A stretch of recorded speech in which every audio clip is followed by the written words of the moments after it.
Existem diversas formas de lidar com o pecado. E é isso que nós vamos estar vendo na manhã de hoje.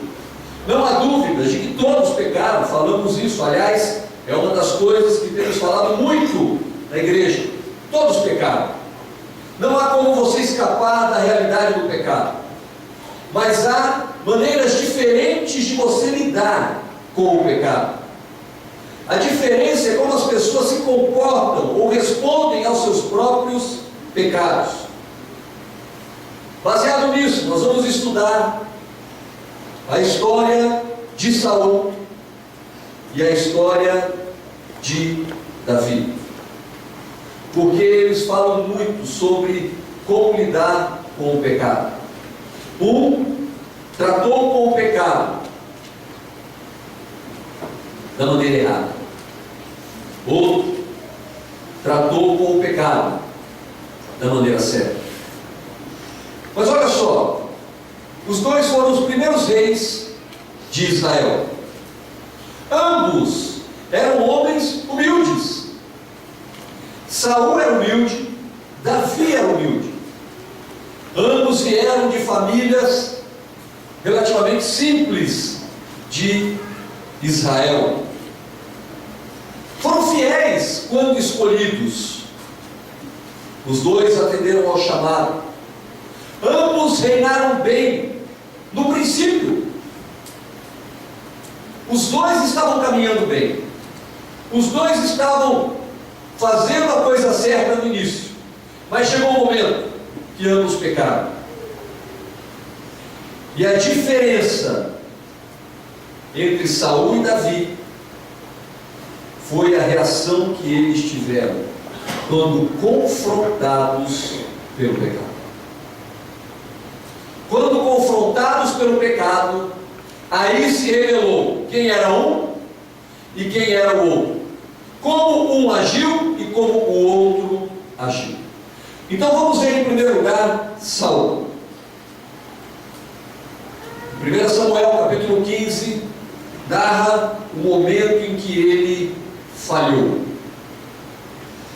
Mas antes de chegar no capítulo 15, nós sabemos que Saul reinou bem, mas gradualmente a sua autoconfiança cresceu. Consequentemente, a confiança no Senhor diminuiu. Aliás, é bom que nós nos lembremos disso. Quanto mais autoconfiante você está, menos confiança você vai ter em Deus.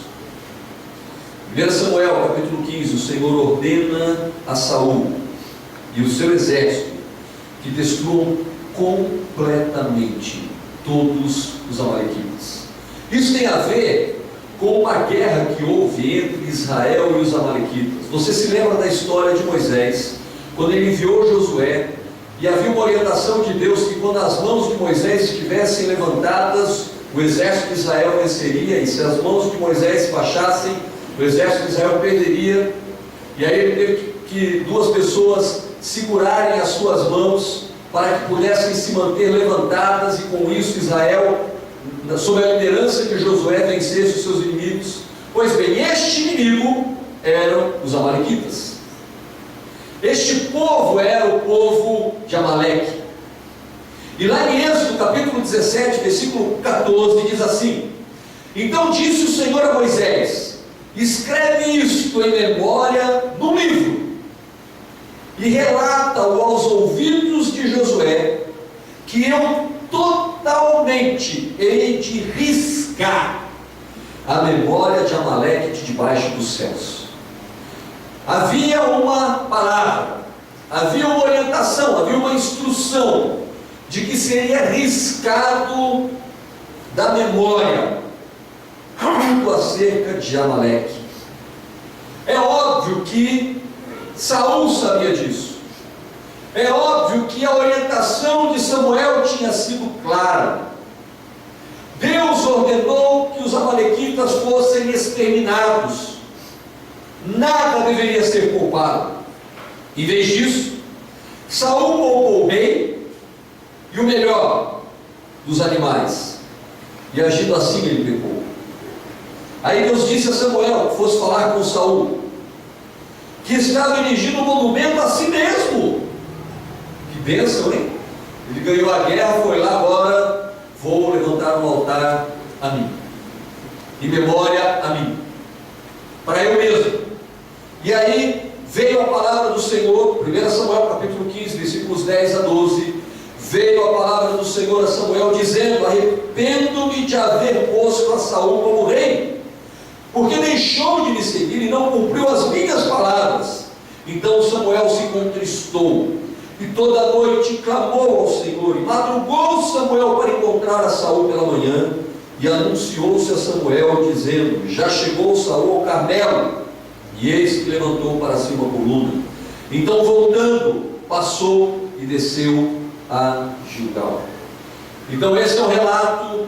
Samuel vai se encontrar com Saul quando ele está erigindo um monumento a ele, e quando Samuel chega, se aproxima, Saul abre a sua boca. Em 1 Samuel capítulo 15, versículo 13, diz assim: bendito seja tu do Senhor, executei as palavras do Senhor. Olha só como ele age. E ele parecia muito ansioso para assegurar a Samuel que a ordem havia sido cumprida, e havia sido cumprida em todos os seus termos. Aí Samuel responde para Saul, perguntando pelo som dos bois rugindo e as ovelhas balindo. Versículo 14: então disse Samuel: que balido, pois, de ovelhas é este aos meus ouvidos, e o mugido de vacas que ouço? Este era o ponto crítico. O que é que faria Saul quando confrontado com o seu pecado? Samuel expôs o pecado. Saul disse: eu não fiz nada de errado, eu fiz tudo conforme o Senhor mandou. Samuel argumenta com Saul: não, eu estou ouvindo o que não era para eu ouvir. Eu estou ouvindo o barulho de vacas, de bois, de ovelhas. Alguma coisa está errado. Deus te disse uma coisa e você fez outra. Não é assim para agir. Você não está tão correto quanto você imagina que esteja. E nessa hora, quando nós somos confrontados pelo pecado, qual é a nossa reação? Qual foi a reação de Saul? A primeira reação que ele teve: Saul defendeu-se. Ele não admite que pecou.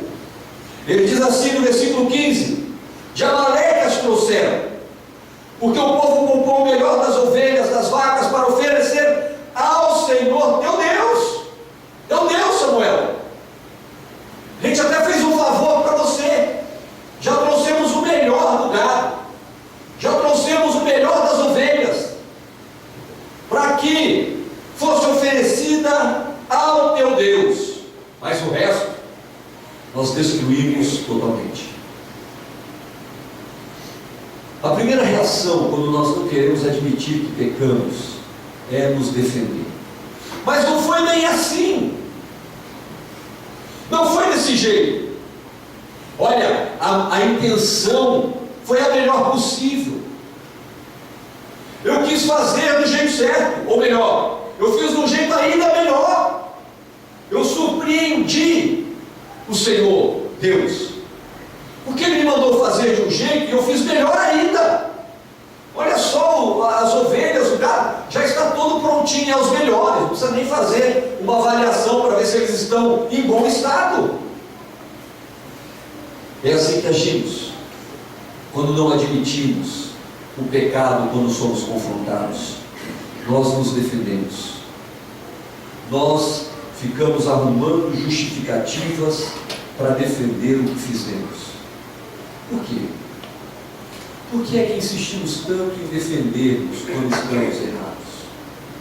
Será que a nossa reputação vale tanto assim ao ponto de nós confrontarmos a palavra de Deus? Será que nós damos tanto valor para a nossa reputação que chegamos ao ponto de pecarmos para defender o nosso ponto de vista, a nossa maneira de pensar? Ele raciocinou que era por uma boa causa. Ele julgou que era por uma boa causa, mas Samuel, eu fiz isso na melhor das boas intenções. Eu fiz isso pensando no melhor. Eu fiz isso pensando no teu Deus. Puxa, Samuel, você está sendo injusto comigo. Não é certo você me julgar dessa forma, porque tudo é para Deus. Não existe meio termo quando se é para Deus. Por isso que a palavra de Deus diz que o seu sim seja sim, o seu não seja não. Que passar disso é procedência do maligno. E muitas vezes nós queremos arrumar um talvez. Muitas vezes nós queremos arrumar alguns questionamentos para justificar atitudes e comportamentos errados, que são reprovados por Deus.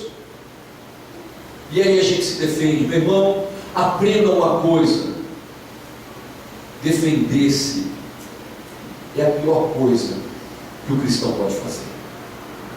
Tem quem te defenda. Por que é que você fica lutando para se defender? Por que é que você fica lutando para se justificar? O que é que você ganha com isso? Qual é a colheita que você vai ter disso? Nós não precisamos nos defender. Quem nos defende é o Senhor. Mas quando confrontados, nós nos esquivamos, nós fugimos, nós argumentamos para escaparmos da consciência do pecado. Pois bem, mas não foi a única atitude que Saul teve. Saul também alimentou a sua vontade própria e o seu orgulho. Olha só os versículos 17 a 20, o que diz. E disse Samuel: porventura, sendo tu pequeno aos teus olhos, não foste por cabeça das tribos de Israel, e o Senhor te ungiu rei sobre Israel, enviou-te o Senhor a este caminho, e disse: vai, destrói totalmente a estes pecadores, os amalequitas, peleja contra eles, até que os aniquiles. Porque, pois, não destes ouvido à voz do Senhor, antes te lançastes ao despojo, e fizeste o que parecia mal aos olhos do Senhor? Por que é que você fez isso, Senhor? A ordem era clara, a orientação era clara, a instrução era clara. Não tem por que você ter dúvida. E Saul responde o seguinte: antes eu dei ouvidos à voz do Senhor. Peraí, Samuel, eu dei sim ouvidos à voz do Senhor, e eu caminhei no caminho pelo qual o Senhor me enviou, e eu trouxe Agag, o rei de Amaleque, e os amalequitas destruí totalmente. Ele se alimentou da sua própria vontade. Eu quis fazer isso, eu quis trazer Amaleque, eu quis fazer dessa forma, e não desobedeci a Deus fazendo do meu jeito, e com isso ele alimenta a sua vontade própria, e com isso ele alimenta o seu orgulho.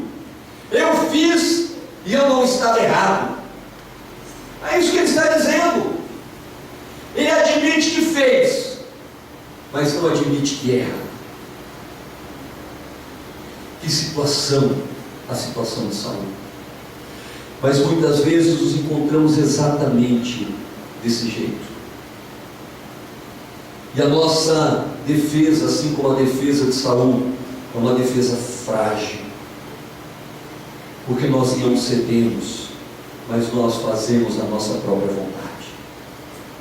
Sabe qual é o perigo do pecado? Ele age sutilmente. Ele age no início de maneira imperceptível. E você mistura a sua vontade com a vontade de Deus e com a vontade do pecado. E você vai misturando isso na sua alma. E sutilmente você acha que o seu comportamento é certo. Sutilmente você acha que a sua atitude é correta. De maneira sutil você vai incorporando uma verdade na sua mente que não é a verdade de Deus.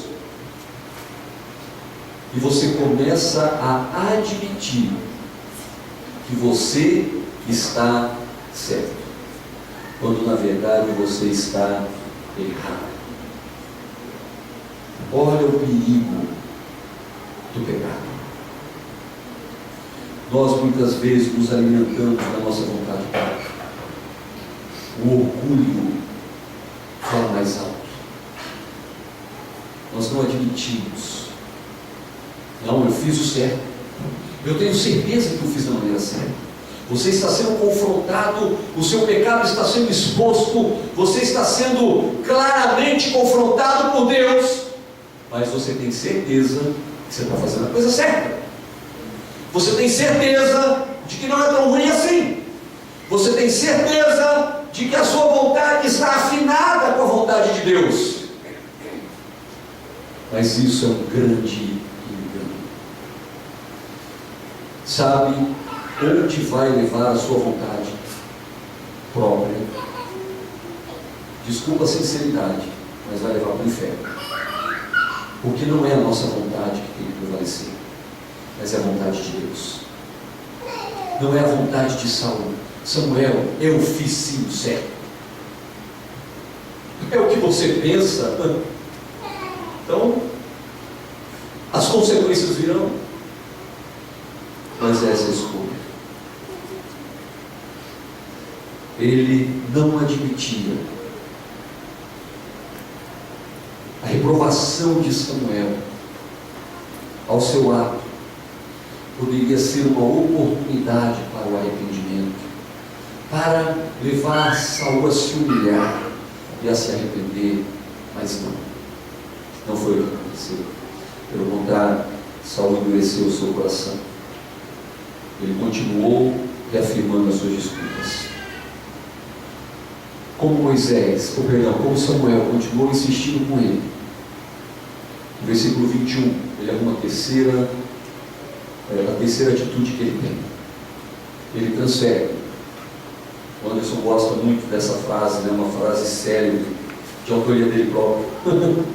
A culpa é minha e eu ponho em quem eu quiser.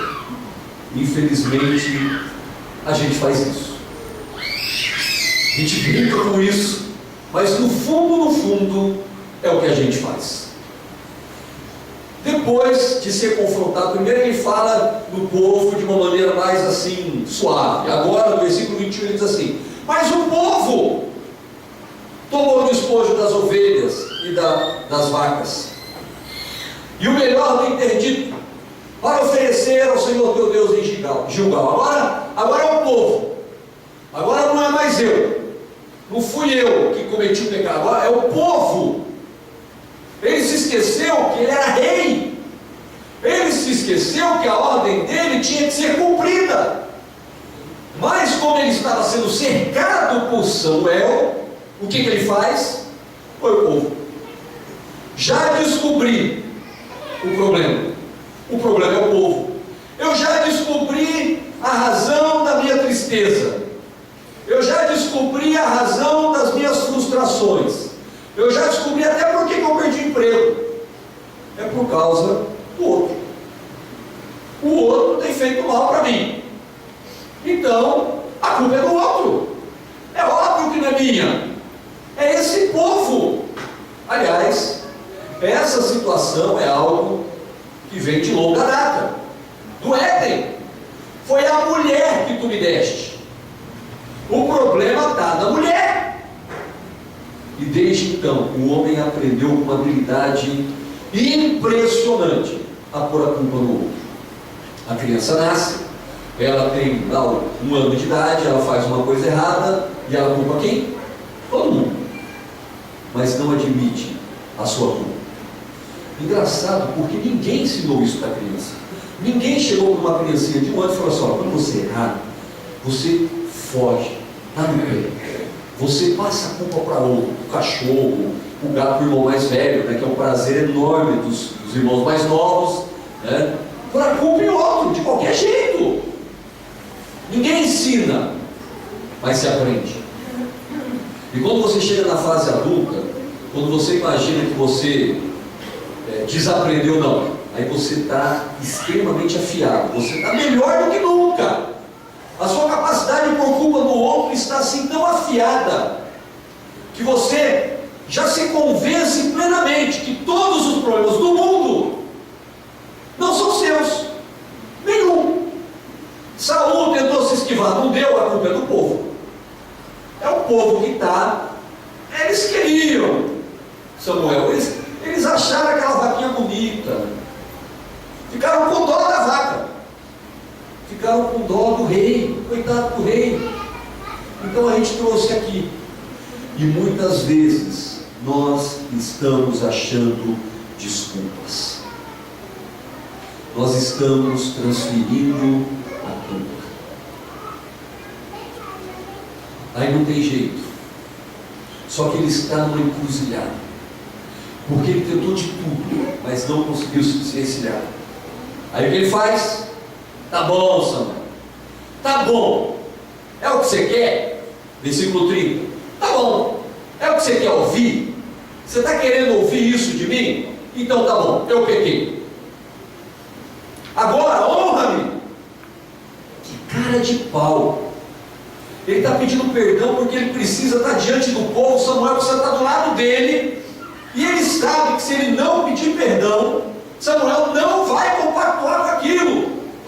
Tá bom, eu pequei, vai, honra-me agora, diante dos anciãos do meu povo e diante de Israel. Volta comigo, para que eu adore ao Senhor Deus.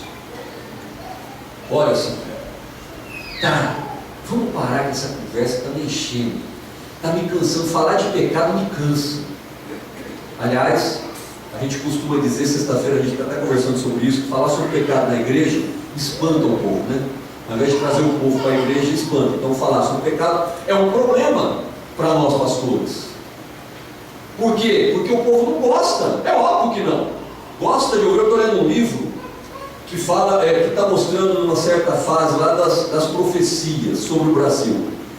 Uma profecia que foi dada por uma grande mulher de Deus no Brasil, não vou citar o nome aqui, mas ela disse, dentre outras coisas, que Deus ia fazer uma obra tão extraordinária no Brasil, essa profecia do ano de 2005, alguma coisa assim, que nos próximos anos o PIB, Produto Interno Bruto do Brasil, ia crescer 14 vezes mais que o PIB dos Estados Unidos. Cadê a Ana? Dos Estados Unidos, João. Você acredita nisso? Não, óbvio que não. Porque enquanto o PIB dos Estados Unidos cresceu uma barbaridade, do Brasil ficou um pibinho, né? Aí confrontam essa pessoa, e o que ela diz? É porque o povo não orou, é porque o povo não dobrou o joelho, é porque o coração do cristão brasileiro está endurecido. Aí passa, mas se o coração do povo brasileiro for quebrantado, então as famílias do Brasil serão prósperas e não haverá mais pobreza no Brasil. Passa mais 2 anos, nada acontece, é porque o povo é uma capacidade incrível de transferir as culpas e não se admitir o pecado.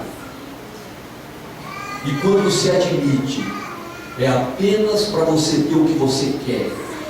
Não se arrependa de mentir.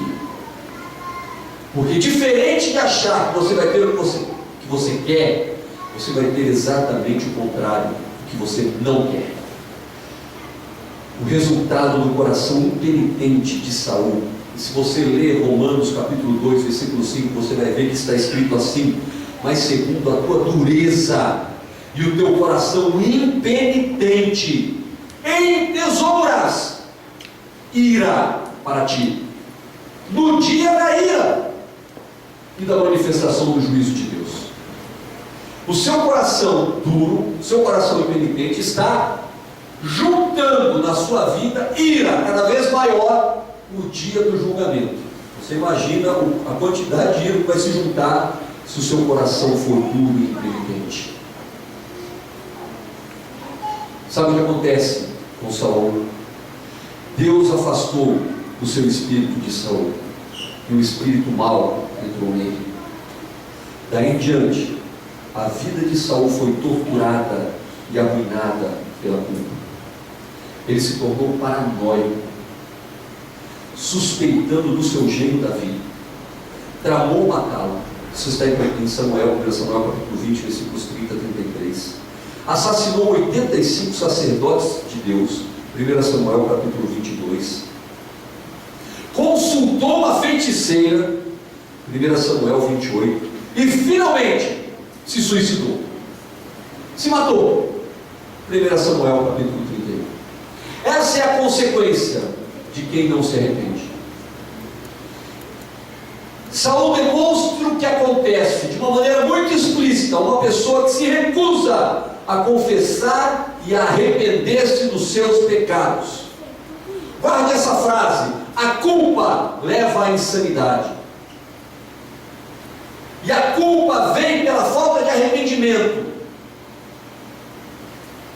Mas agora temos Davi. Como Saul, Davi era humilde e justo quando foi escolhido para ser rei. Ele se tornou um governante popular, eficaz, abençoado, com grandes vitórias militares, prosperidade como nunca havia tido em Israel. Mas infelizmente o pecado entrou. Assim como o pecado entrou na vida de Saul, entrou na vida de Davi. E assim como entrou na vida de Davi, entra nas nossas vidas quase todos os dias.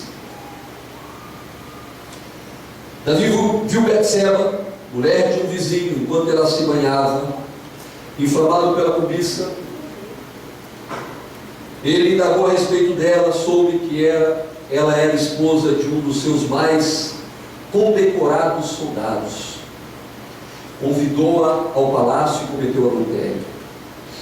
Depois ela voltou para casa. Cedo ou tarde, meu irmão e minha irmã, o Senhor confronta-nos com os nossos pecados.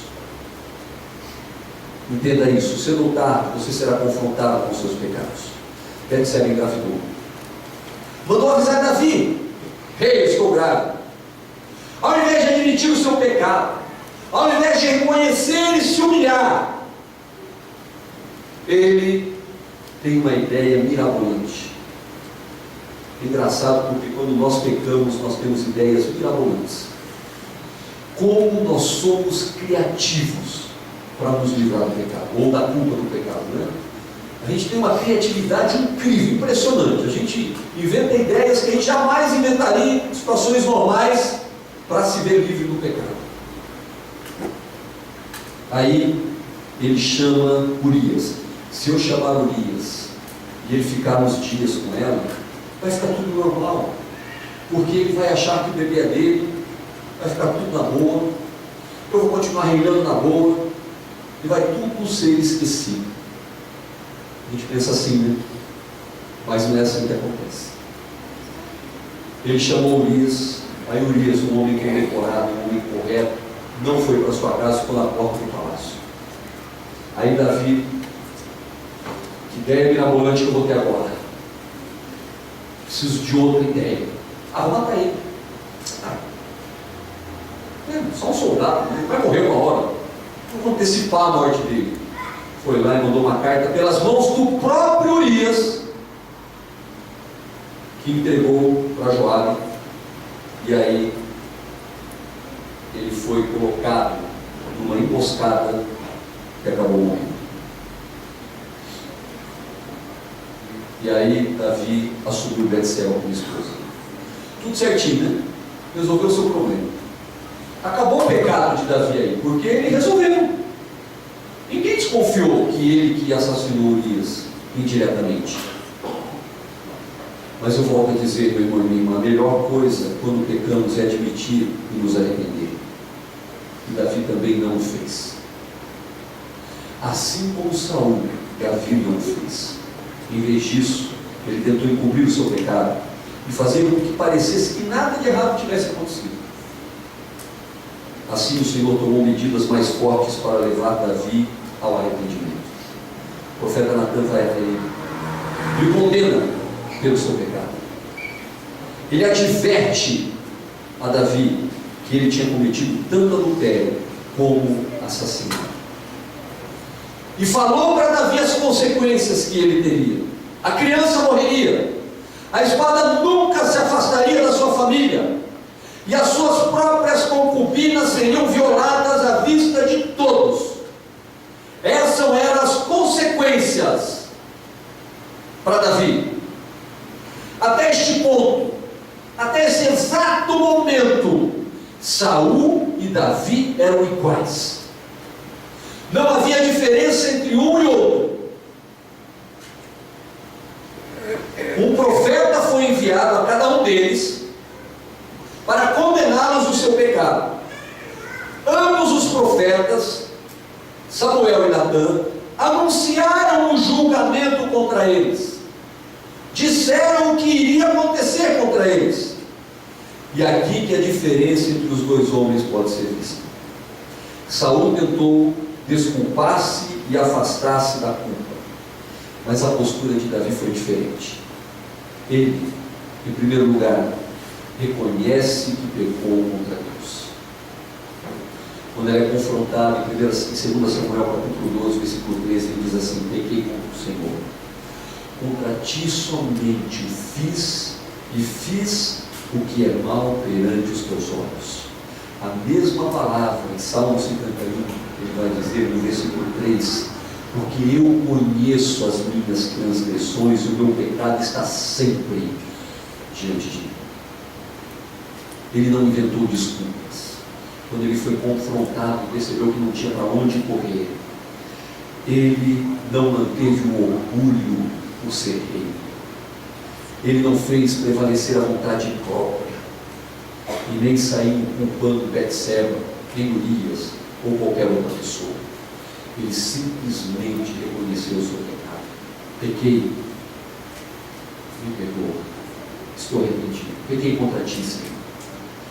Segunda atitude de Davi, ele implorou perdão e restauração da sua relação com o Senhor. Salmo 51, versículo 7 diz assim: purifica-me com hisopo e ficarei puro, lava-me e ficarei mais branco do que a neve. Portanto, Deus perdoou a Davi. 2 Samuel capítulo 12, versículo 13 diz assim: então disse o Senhor a Natã, então disse Davi a Natã: pequei contra o Senhor. E disse Natã a Davi: também o Senhor perdoou o seu pecado, não morrerás. Você acha que se Saul se arrependesse como Davi se arrependeu, ele não seria perdoado? E o seu reino não seria confirmado? Seria, porque a sentença sobre Davi era uma sentença de morte. Mas por causa do seu arrependimento, ele foi perdoado. Que diferença o arrependimento faz? A vida posterior de Saul foi atormentada pela culpa, levando a paranoia, ciúmes, depressão. Seu reinado, começando tão esperançoso, terminou em suicídio. Por outro lado, ainda que enfrentasse terríveis consequências do seu pecado, como aquilo que nós falamos, a morte da criança, a discórdia na família, o estupro das suas concubinas, ele foi purificado da sua culpa e não foi mais atormentado pelos distúrbios mentais como Saul. Ainda que mortificado pelo horror do seu pecado, ele continuou a ter amizade com Deus e serviu fielmente. A família de Davi foi um caos. Tudo mal que você pode imaginar para uma família aconteceu na família de Davi. Mas ele, em momento nenhum, perdeu a sua paz com o Senhor, porque ele foi livre da culpa quando se arrependeu e confessou o seu pecado.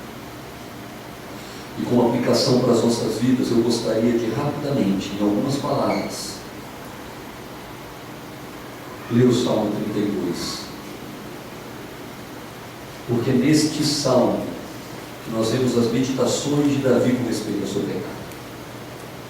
Os versículos 1 e 2, ele diz assim: bem-aventurado aquele cuja iniquidade é perdoada, cujo pecado é coberto. Bem-aventurado o homem a quem o Senhor não atribui iniquidade, em cujo espírito não atua. Isso só é possível com arrependimento. Davi se arrependeu e agora ele se regozija com o seu perdão.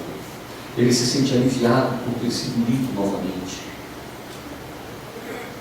Contudo, nós precisamos nos lembrar que o perdão não é automático. Ele chega àquele cujo espírito não há tolo, não há engano. Ele chega àquele cujo arrependimento é honesto, é sincero e é real. Nos versículos 3 e 4 ele diz assim: enquanto eu calei os meus pecados, envelheceram os meus ossos pelos meus constantes gemidos todo dia, porque a tua mão pesava sobre mim, noite e dia, e o meu vigor se tornou em sequidão de estio. Davi se lembrava da agonia do pecado não confessado. Ele se lembrava da opressão de um pecado não confessado.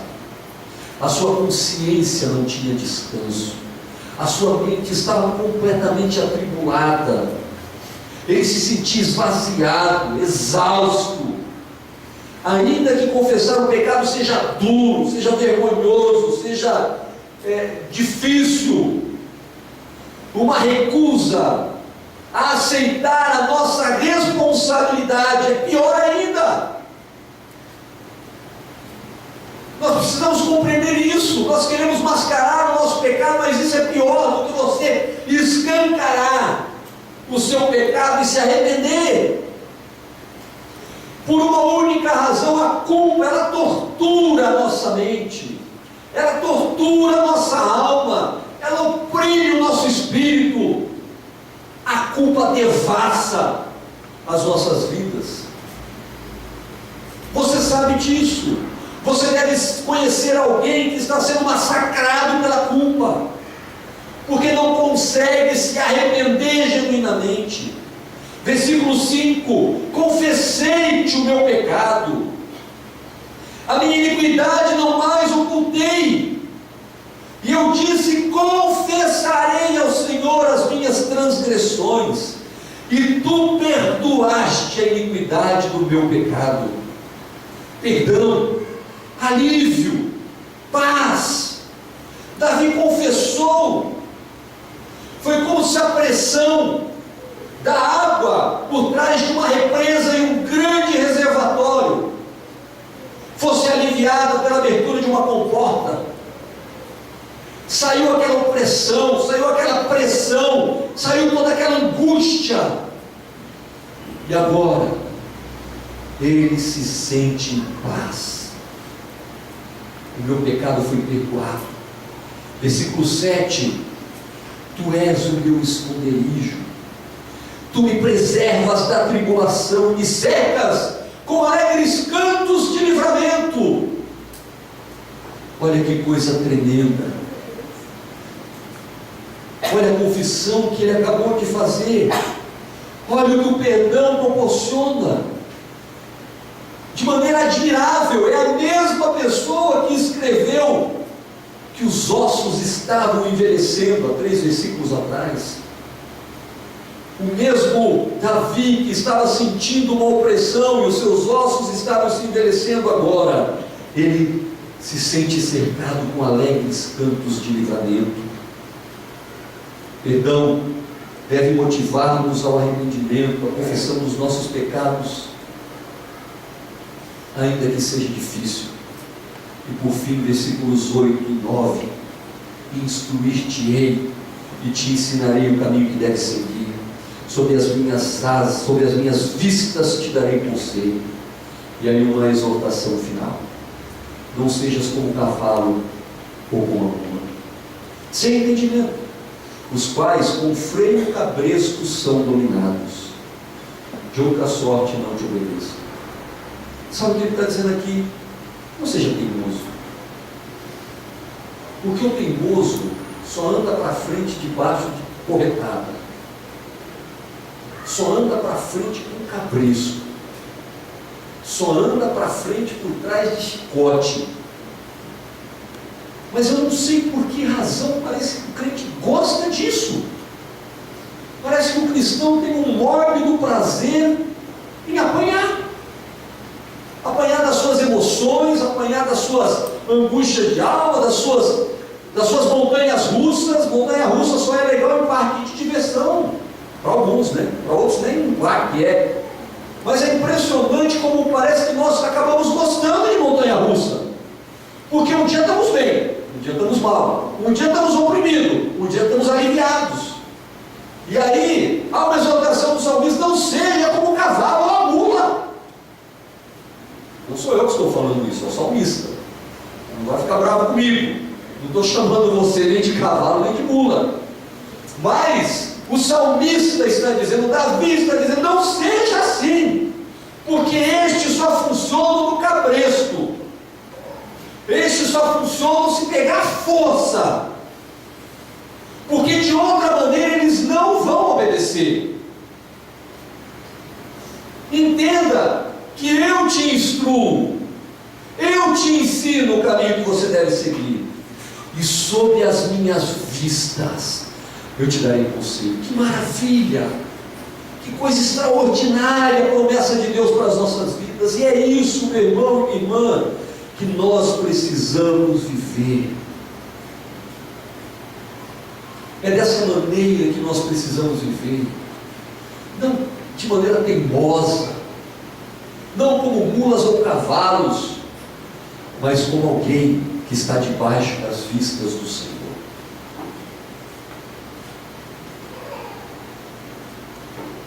E quanto aos nossos pecados? A diferença entre aqueles que seguem o Senhor e aqueles que não seguem não está em seus pecados. Preste atenção nisso. A diferença entre aqueles que seguem o Senhor e os que não seguem não está nos seus pecados. Às vezes você está rotulando e destruindo uma pessoa que cometeu um pecadão, aquele pecado cabeludo, que a gente nem pode citar aqui, mas que você sabe qual é. E você rotula essa pessoa, mas essa pessoa, ela se arrependeu, ela se quebrantou, ela se humilhou, Deus o perdoou. Mas você nunca rotula aquela pessoa que fala mal, aquela pessoa que guarda mágoa no coração. E essa pessoa, talvez por não ser tão exposta assim ao pecado, ela vai acumulando. Só que acha que é normal e não pede perdão. Pois bem, uma notícia para você: Deus não julga pelos seus pecados, mas pela atitude que você tem quando você é confrontado com eles. Nós julgamos pelo pecado. Somos experts em julgar pelo pecado que a pessoa comete. Deus julga pelo arrependimento que ela tem. Como somos diferentes de Deus, né? Olha só, a diferença está no que as pessoas fazem após pecar. O que acontece quando alguém aponta o pecado em nossa vida, ou quando lemos na Bíblia o que está ou o que estamos fazendo é errado? O que é que acontece? Agimos como Saul, afastando a culpa, dando desculpas, tentando nos defender, ou agimos como Davi, admitindo humildemente os nossos pecados e nos arrependendo quando a repreensão de um irmão nos força a enfrentar? Quando o irmão vem e nos confronta, nós assumimos o pecado ou crescemos para cima do irmão? Normalmente crescemos para cima do irmão, né? Isso é o mais comum. Será que estamos desenvolvendo a sensibilidade ao Senhor e a sua palavra, de modo que nos arrependamos dos nossos pecados, confessamos os nossos pecados, deixamos os nossos pecados? Ou será que estamos nos tornando cada vez mais insensíveis e com o coração puro. Não se esqueça, todos pecam. A diferença entre os homens está em como eles respondem aos seus pecados, quando confrontados.